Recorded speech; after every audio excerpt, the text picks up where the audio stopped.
Dans l'immensité du paysage américain, s'étend Yosemite, un parc national connu non seulement pour sa grandeur, mais aussi pour sa mystérieuse aura. C'est le deuxième plus grand parc des États-Unis, attirant environ 5 millions de visiteurs chaque année. Là, au milieu de la majesté de la nature, se cachent des histoires non racontées, des secrets enveloppés dans le voile de la beauté sauvage.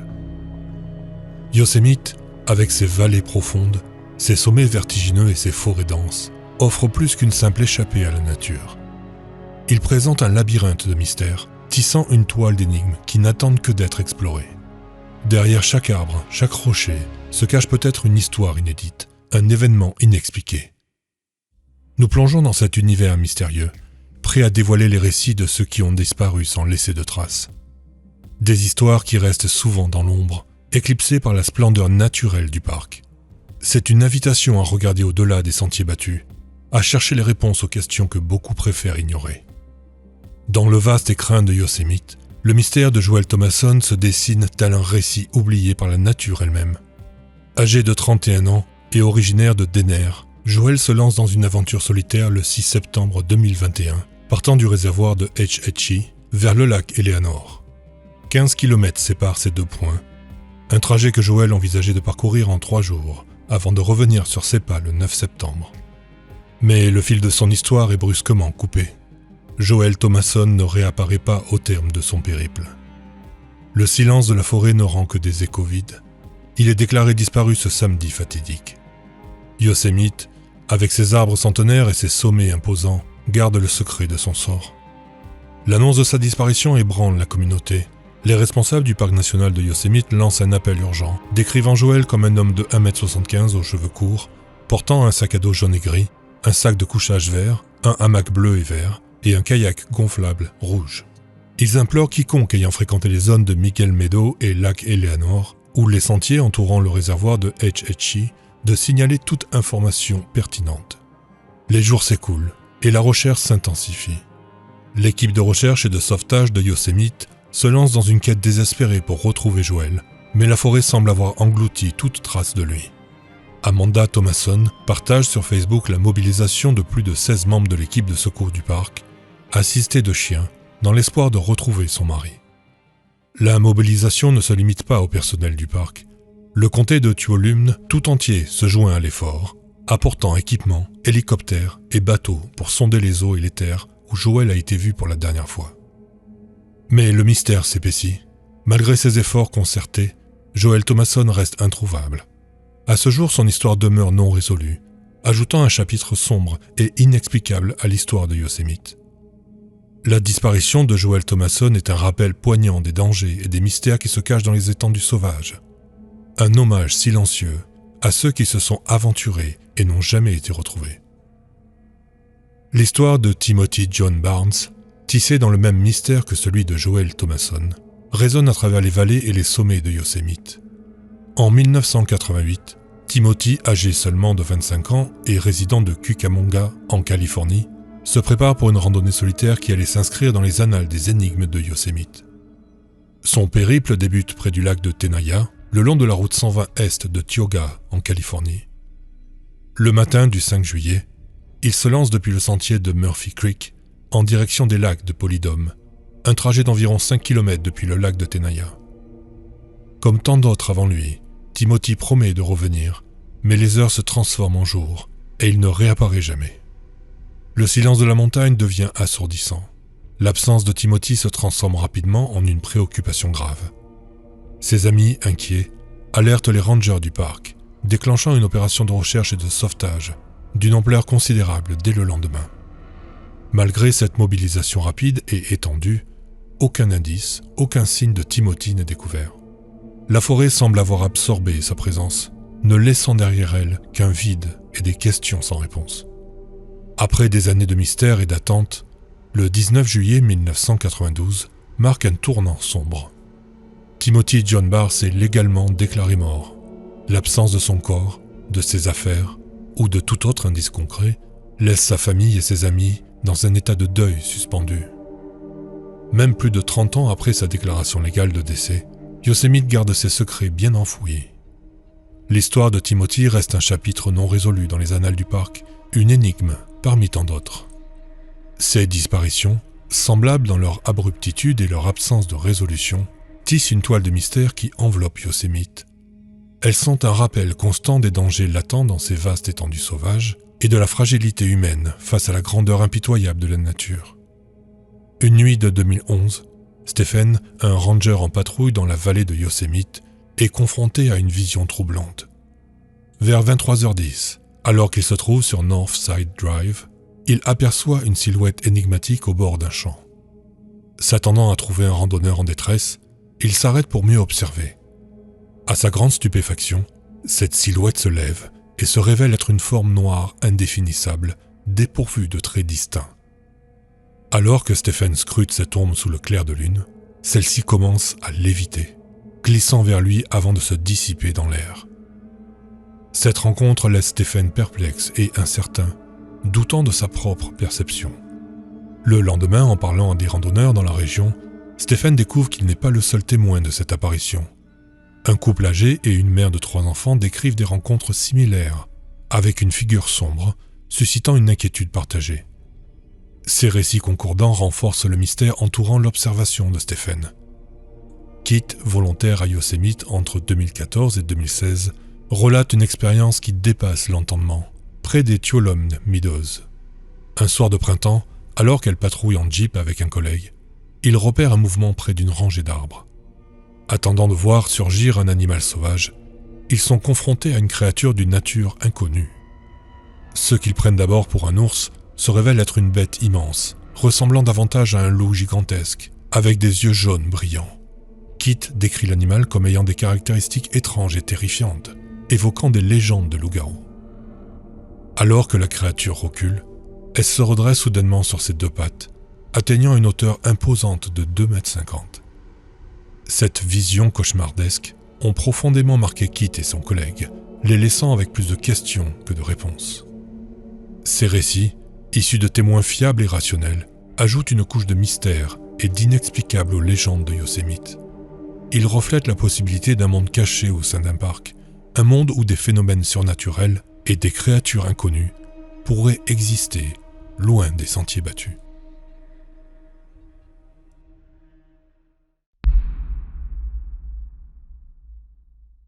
Dans les vastes étendues sauvages de l'Arizona, où les montagnes Chiricahua se dressent majestueusement, Paul Fuggetti servait en tant que ranger dévoué.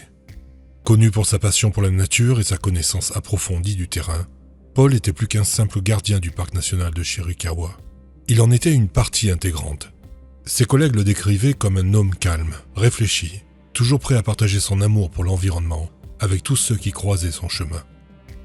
Le parc national de Chiricahua, un joyau de biodiversité, est un lieu où les piliers de pierre et les formations rocheuses racontent l'histoire ancienne de la Terre. Avec ses forêts luxuriantes et sa faune variée, le parc est un havre pour les randonneurs, les naturalistes et les amoureux de la paix. C'est dans ce décor pittoresque que Paul passait ses journées, veillant sur les sentiers et la faune, partageant son espace avec les coyotes curieux et les cerfs timides. 13 janvier 1980, une journée qui semblait comme une autre dans le parc. Le ciel était d'un bleu clair et l'air portait la fraîcheur de l'hiver. Paul avait prévu de faire une patrouille habituelle sur l'un des sentiers. Il avait informé ses collègues de son intention de parcourir le sentier de l'Echo Canyon, un chemin bien connu parmi les sentiers sinueux du parc. Ce matin-là, Paul semblait être dans son état habituel, ni particulièrement joyeux ni sombre. Il avait échangé quelques mots avec ses collègues, des paroles banales, des plaisanteries légères qui ne laissaient rien présager d'inhabituel.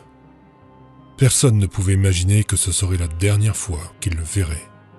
Vêtu de son uniforme de ranger, avec son badge épinglé fièrement et son équipement de randonnée habituel, Paul s'était dirigé vers le sentier. Les rayons du soleil filtraient à travers les branches, dessinant des ombres mouvantes sur le chemin. Les sons de la nature, le chant des oiseaux, le murmure du vent des arbres formaient une mélodie paisible, un contraste frappant avec le mystère qui allait bientôt envelopper sa disparition. Alors que les heures passaient sans retour de Paul, une vague d'inquiétude commença à se propager parmi le personnel du parc. Ce qui avait commencé comme une journée ordinaire allait bientôt se transformer en une énigme qui allait hanter le parc et ses protecteurs pendant des décennies. Le sentier Echo Canyon était un labyrinthe de chemins sinueux et de formations rocheuses. Paul, familier de chaque tournant et crevasse, s'y aventurait avec l'assurance de celui qui connaît son chemin. Les heures s'écoulaient, et dans l'immensité du parc, le temps semblait suspendu, les ombres s'allongeant lentement avec la progression du soleil. Pendant ce temps, dans le bureau du parc, l'absence prolongée de Paul commençait à susciter des inquiétudes. Un ranger ne manquait pas à son retour sans raison valable. Les appels radio restaient sans réponse. Ses collègues commençaient à envisager l'impensable. Avait-il eu un accident ? S'était-il égaré malgré sa connaissance approfondie du terrain ? L'alarme fut donnée. Ce qui avait commencé comme une inquiétude mineure se transformait rapidement en une opération de recherche. Les rangers, connaissant les risques inhérents à leur environnement de travail, se mobilisaient rapidement. Ils savaient que chaque minute pouvait être cruciale. Les premières équipes de recherche se dispersèrent, couvrant les sentiers et les zones environnantes. Ils appelaient le nom de Paul, scrutant chaque bosquet et chaque crevasse qui aurait pu lui servir de refuge. Le parc, habituellement un lieu de sérénité, résonnait des cris des sauveteurs et du bourdonnement des radios. Alors que la recherche s'intensifiait, les hypothèses sur sa disparition commençaient à circuler. Certains évoquaient un accident, une chute peut-être, dans une des nombreuses ravines escarpées. D'autres, connaissant son expérience, se demandaient s'il avait pu rencontrer un animal sauvage, bien que de tels incidents soient rares dans le parc. Dans les bureaux du parc et les cafés locaux, les discussions allaient bon train. Les habitants et les collègues de Paul partageaient leurs théories, allant de l'accident naturel à des suggestions plus sinistres. L'idée qu'il ait pu tout plaquer et partir volontairement a été écartée. Cela ne ressemblait pas à l'homme qu'il connaissait. La nuit tomba sur le parc national de Chiricahua, enveloppant les arbres et les sentiers dans l'obscurité. Les équipes de recherche, équipées de lampes torches, continuaient leur effort, mais avec chaque heure qui passait, l'espoir de retrouver Paul sain et sauf diminuait. Le parc, d'ordinaire un havre de paix naturelle, était devenu le théâtre d'une énigme profonde et troublante. À l'aube, alors que les premières lueurs du jour perçaient la voûte céleste, le parc national de Chiricahua se réveillait, sous le poids d'une inquiétude croissante. Les équipes de recherche, élargissant leur périmètre, s'enfonçaient plus profondément dans le parc. Des volontaires s'étaient joints aux rangers, apportant une aide précieuse dans cette quête désespérée. Les sentiers, autrefois tranquilles, étaient maintenant parcourus par des hommes et des femmes, appelant, scrutant, cherchant des indices. Les zones difficiles d'accès, les ravins et les sommets escarpés étaient explorés avec précaution. Chaque empreinte, chaque signe potentiel était examiné, mais le parc semblait garder ses secrets. Les chiens de recherche, habituellement efficaces et déterminés, semblaient déconcertés, incapables de suivre une piste. Pendant ce temps, la police locale, en collaboration avec les autorités du parc, avait ouvert une enquête officielle. Des interrogatoires étaient menés, non pas par suspicion, mais pour rassembler tous les détails possibles. Les derniers contacts de Paul, ses conversations, son état d'esprit, tout était passé au crible. Les médias avaient commencé à couvrir l'histoire, attirant l'attention du public sur la disparition de Paul. Les nouvelles sur la recherche étaient diffusées quotidiennement, suscitant une vague de sympathie et de préoccupation parmi les habitants et les visiteurs du parc. Mais malgré tous les efforts, aucune piste solide ne se dégageait. Les hypothèses s'accumulaient, mais aucune preuve tangible ne venait les étayer. Le mystère s'épaississait, enveloppant l'affaire d'un voile de doute et d'incertitude. Avec le passage des jours, la fatigue commençait à s'installer parmi les équipes de recherche. Les espoirs s'amenuisaient, la réalité brutale s'imposant peu à peu. L'éventualité d'une issue tragique devenait de plus en plus plausible. La frustration était palpable chez les proches de Paul. Ils étaient confrontés à une situation impensable. Un homme expérimenté, connaissant le parc comme sa poche, avait disparu sans laisser de traces. C'était inconcevable, presque irréel. Les rangers qui connaissaient le terrain mieux que quiconque étaient également troublés. Ils savaient que le parc, malgré sa beauté, pouvait être impitoyable. Mais pour un des leurs de disparaître ainsi, c'était à la fois déconcertant et alarmant. La nuit tombait de nouveau sur Chiricahua, apportant avec elle un silence lourd. Les étoiles brillaient au-dessus du parc, indifférentes au drame humain qui se jouait en dessous. La nature, dans toute sa splendeur sauvage, continuait son cycle éternel, tandis que le mystère de la disparition de Paul demeurait, tapi dans les ombres des montagnes. Le temps s'écoulait, et avec lui le parc national de Chiricahua semblait avoir absorbé un de ses propres. La disparition de Paul Fugetti avait laissé une cicatrice indélébile dans le cœur de la communauté. Ses collègues qui avaient parcouru inlassablement le parc à sa recherche se retrouvaient face à un vide immense, une absence qui résonnait bien au-delà des limites physiques de Chiricahua. Dans la petite ville voisine, où chaque visage était familier, la disparition de Paul était devenue un sujet de conversation quotidien. Les habitants exprimaient leur sympathie, mais aussi leur inquiétude. Si un ranger expérimenté pouvait disparaître ainsi, qu'en était-il de leur propre sécurité dans ces vastes étendues sauvages? Avec le temps, de nouvelles théories émergèrent, alimentées par l'absence de réponses concrètes. Certains évoquaient la possibilité d'une rencontre avec un criminel en fuite. D'autres, influencés par les mystères qui entourent les grands espaces naturels, penchaient vers des explications plus énigmatiques. Des détectives amateurs et des chercheurs en phénomènes inexplicables se joignirent à la quête de vérité, chacun apportant sa propre hypothèse. Cependant, malgré ces spéculations et théories, aucune preuve solide ne venait appuyer ces idées. Au fil des années et dans les murmures du vent à travers les canyons et les forêts de Chiricahua, certains disaient entendre l'écho de son nom. Paul était devenu plus qu'un simple souvenir. Il était devenu une légende du parc, un esprit veillant sur les sentiers et les vallées qu'ils avaient tant aimés. La nuit enveloppait à nouveau le parc, les étoiles brillant au-dessus comme des veilleuses éternelles. Et quelque part, dans l'immensité de ces montagnes, le mystère de Paul Fugetti demeurait un chapitre non résolu dans l'histoire de Chiricahua, attendant peut-être un jour d'être révélé.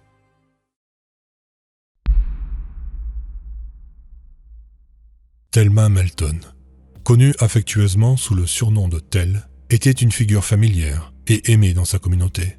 À 58 ans, elle menait une vie tranquille, partageant son temps entre les activités de son église, les moments passés avec sa famille et ses amis, et sa passion pour la randonnée.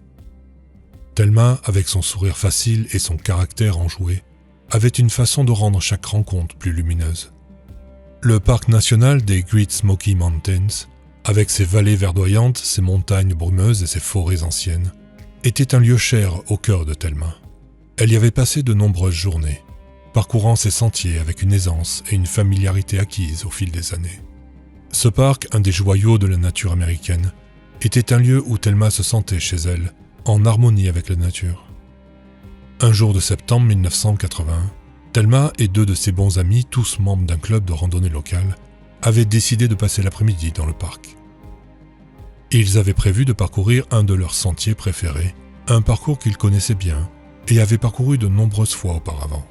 C'était une randonnée habituelle, une échappée dans la nature qu'ils attendaient avec impatience. Ce matin-là, Thelma se préparait avec enthousiasme. Elle vérifia son sac à dos, s'assurant d'avoir suffisamment d'eau et quelques encas.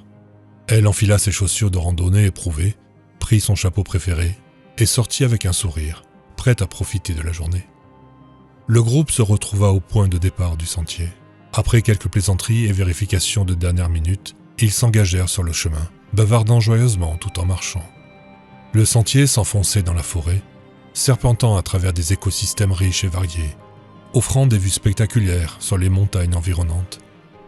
Tout semblait normal, une autre belle journée dans les Smoky Mountains.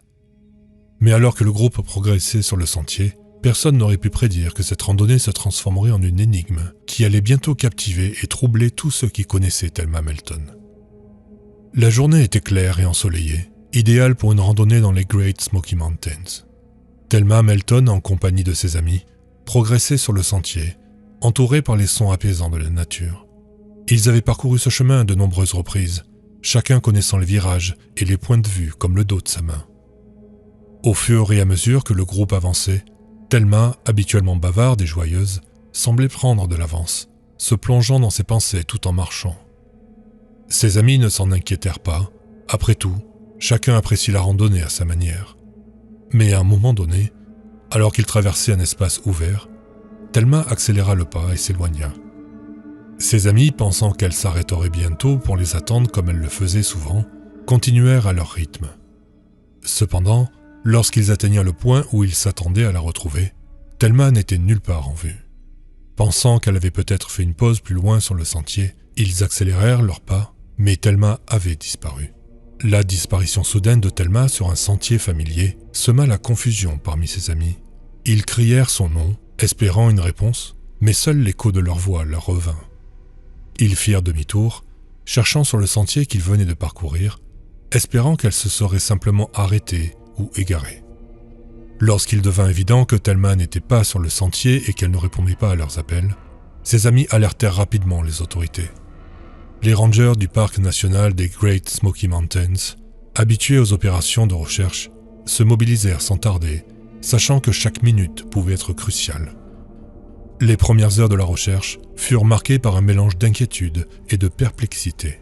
Thelma était expérimentée et en bonne santé, connaissant bien le parc, et n'avait aucune raison apparente de s'éloigner ainsi.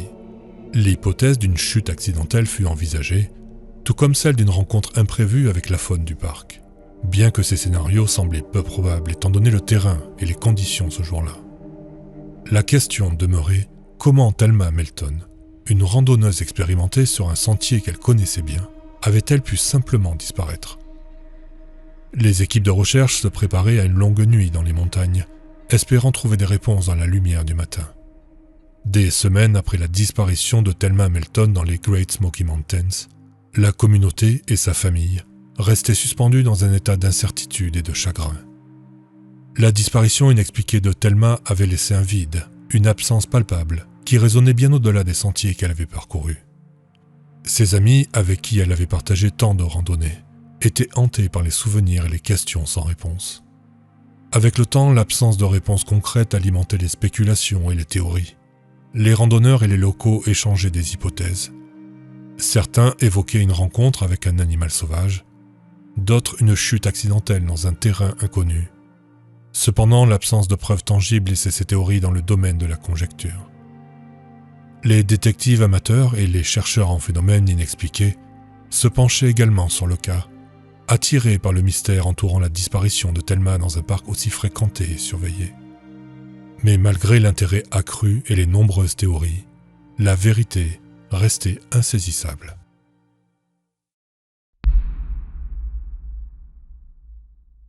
Dans les vastes et majestueuses montagnes rocheuses du Colorado se dresse Vail, un village enchanteur connu pour être l'un des joyaux de l'Amérique du Nord.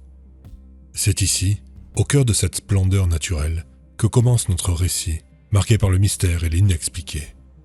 Au matin du 14 mars 2014, Dr. James McGrogan, un homme entraîné et passionné par l'aventure, est arrivé à Vail avec un objectif précis en tête. Une randonnée ambitieuse vers le refuge d'Iceman Hut, accompagné de 3 amis. Vail, avec son atmosphère et ses pistes de ski renommées, était plus qu'un simple lieu de vacances pour James et ses compagnons. C'était le point de départ d'une aventure à travers la beauté sauvage des Rocheuses. Pour James, cette expédition n'était pas seulement une évasion de la routine quotidienne, mais une quête de liberté dans les étendues sauvages de la montagne, une passion qui battait fort dans son cœur d'explorateur. Alors que le soleil se levait lentement, jetant ses rayons dorés sur les sommets enneigés, James et ses amis se préparaient pour leur périple. Chargés d'un équipement soigneusement sélectionné, dont un split snowboard pour naviguer dans la neige profonde, un sac à dos rempli de fournitures médicales, un GPS, un téléphone portable avec une batterie de secours, et plus encore, James était prêt à affronter les défis que la nature pourrait lui réserver. Son expérience et sa préparation témoignaient de sa connaissance profonde et respectueuse de la montagne. Dans l'air frais du matin, le groupe s'est lancé sur le sentier, leurs pas résonnant avec une excitation contenue et une anticipation joyeuse. Ils ne savaient pas encore que cette journée se transformerait en une énigme, un mystère qui continuerait à hanter les vallées et les sommets de Vail longtemps après leur passage. Le destin de McGrogan était sur le point de prendre un tournant inattendu, l'emmenant loin de ses amis dans un odyssée solitaire dont les circonstances resteraient enveloppées de mystère. La beauté de Vail, avec ses forêts denses et ses montagnes imposantes, était sur le point de devenir le théâtre d'une histoire à la fois tragique et insondable, celle de la disparition du docteur James McGrogan. L'aube avait à peine cédé la place à la matinée lorsque le docteur James McGrogan et ses compagnons s'engageaient sur le sentier sinueux menant à Iceman Hut. Le sentier, un ruban étroit serpentant à travers la forêt dense, promettait une ascension difficile mais gratifiante. Alors que le soleil commençait à percer à travers les branches, projetant des ombres dansantes sur le chemin, le groupe progressait, uni par un amour commun pour l'aventure et la nature. Vers 10 heures, après avoir gravi une série de pentes abruptes, le groupe décida de faire une pause. James, un coureur de marathon expérimenté, se sentait poussé par une énergie inépuisable. Il informa ses amis de son intention de continuer seul, promettant de les attendre plus loin sur le chemin. Avec un hochement de tête et des mots d'encouragement, ils se séparèrent, chacun absorbé par ses propres pensées et son souffle dans l'air frais du matin. James, avec son splitboard, se dirigeait avec assurance, laissant derrière lui des empreintes nettes dans la neige compactée. Son sac à dos contenait tout ce qu'un aventurier prudent pourrait souhaiter. Un téléphone portable avec une batterie de secours, un GPS, une pelle, une trousse médicale, une couverture et d'autres équipements essentiels. Il était un homme prêt à faire face aux imprévus, un explorateur aguerri qui connaissait la montagne. Pendant ce temps, ses amis, après une courte pause, reprirent leur marche, s'attendant à retrouver James à l'arrêt convenu. Cependant, il n'était pas là. Pensant qu'il avait peut-être continué plus loin, ils poursuivirent leur chemin vers le prochain arrêt prévu, mais là encore, il n'y avait aucune trace de leur ami. La journée s'écoulait, le soleil se déplaçait lentement dans le ciel, et l'inquiétude se transformait en une véritable alarme. Après avoir cherché James sans succès, l'un des hommes redescendit la montagne pour alerter les autorités. La nouvelle de sa disparition se répandit rapidement, déclenchant une série de recherches. La soirée tomba sur Vail, enveloppant les montagnes dans une tranquillité trompeuse, masquant l'angoisse grandissante pour le sort de James. La disparition de James dans ces montagnes vastes et impitoyables présentait une énigme complexe. Comment un homme aussi bien préparé et expérimenté avait-il pu s'évanouir sans laisser de traces? Les questions tourbillonnaient dans l'air glacial, tandis que les équipes de recherche se préparaient à sonder les profondeurs et les mystères de la forêt de Vail. Alors que les derniers rayons du soleil disparaissaient derrière les montagnes, un manteau de froid et d'obscurité enveloppait la forêt autour de Vail. La disparition de James avait déclenché une vaste opération de recherche, rassemblant des équipes déterminées à braver la rigueur de l'environnement pour retrouver l'aventurier égaré. Dès l'aube du lendemain, la forêt résonnait du bourdonnement des hélicoptères et des appels des équipes au sol. Ils parcouraient méthodiquement le terrain, scrutant chaque crevasse et chaque vallon, espérant un signe, un indice menant à James McGrogan. La recherche s'étendait sur un territoire de 30 km², une mosaïque de forêts denses, de pentes abruptes et de vallées enneigées. Pendant 5 jours, l'espoir restait vif, malgré l'absence de toute trace concluante. James, athlète et homme de plein air aguerri, semblait avoir disparu dans la nature, comme absorbé par la montagne elle-même. Les équipes de recherche s'étonnaient. Comment avait-il pu se perdre sur un sentier bien fréquenté, si proche de la civilisation? Le mystère s'épaississait, alimentant à la fois la détermination et le désarroi de ceux qui le cherchaient. Le 5e jour, alors que le ciel se chargeait de nuages menaçants, la météo se dégrada, forçant les équipes à surprendre leurs recherches. Le silence retomba sur les montagnes, interrompant temporairement l'effort collectif pour retrouver James. L'attente était devenue une épreuve en soi, un mélange d'espoir tenace et de réalisme sombre. C'est 20 jours après sa disparition que le destin de James McGrogan se révéla enfin. À 7 km plus loin, à travers 2 ravins et par-dessus un sommet de 3600 mètres, son corps fut découvert dans un lieu inattendu, le fond d'une chute de glace à Booth Creek Falls.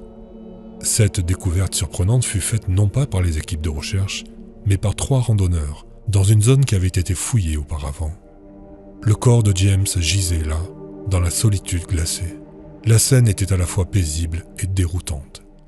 Comment avait-il pu arriver là, loin de l'itinéraire prévu, dans un endroit où personne ne l'attendait? Les questions se multipliaient autour de cette découverte macabre. L'homme qui avait disparu avec tant d'équipements de survie et de communication avait finalement été retrouvé sans vie, dans un endroit où peu auraient osé s'aventurer. La forêt, qui avait gardé son secret pendant des semaines, avait finalement révélé son énigme tragique, laissant derrière elle un voile de mystère et de mélancolie. La découverte du corps du docteur James McGrogan au fond de cette chute de glace à Booth Creek Falls transformait une mission de sauvetage en une enquête troublante. Les équipes de secours, accablées par la tristesse et la confusion, se trouvaient désormais confrontées à un dédale de questions sans réponse. Le lieu même où McGrogan fut retrouvé suscitait perplexité et interrogation. Comment avait-il pu dévier si radicalement de son itinéraire initial pour se retrouver dans un tel lieu, isolé et périlleux? Le terrain autour de Booth Creek Falls était loin d'être un passage évident pour un randonneur, même expérimenté. Les objets retrouvés avec James McGrogan ajoutaient à l'énigme. Son sac à dos contenait son manteau, son GPS fonctionnel et son téléphone portable avec une batterie de secours. Pourquoi alors n'avait-il pas utilisé ces appareils pour appeler à l'aide ou se guider? Le téléphone, lorsqu'il fut examiné plus tard, fonctionnait encore, soulevant la question déconcertante de pourquoi James n'avait pas tenté de communiquer, surtout sachant qu'il y avait du réseau dans la région. De plus, le corps de James fut trouvé vêtu de façon étonnamment légère pour les conditions hivernales. Leggings noirs, chemise, chaussettes grises, mais sans manteau, sans gants, ni bottes. Son snowboard, attaché à son sac, indiquait qu'il n'avait pas skié dans cette zone. Les blessures relevées sur son corps, un traumatisme crânien sévère, des côtes cassées et une fracture du fémur, suggéraient une chute brutale. Cependant, l'absence de chaussures et d'autres vêtements de protection restait un mystère déroutant. Les circonstances de sa mort déclenchèrent un tourbillon de spéculations. Avait-il été désorienté, victime d'un accident tragique dans un terrain qu'il ne maîtrisait pas? Ou quelque chose de plus étrange et d'inexplicable s'était-il produit dans ces montagnes?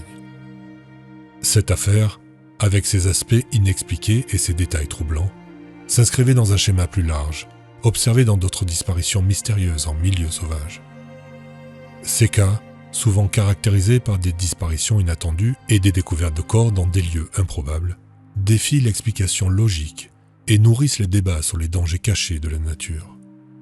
La mort de McGrogan restait enveloppée de mystère, un rappel sombre et incessant des forces impénétrables de la nature et de la fragilité de l'existence humaine face à l'immensité indomptée des montagnes rocheuses.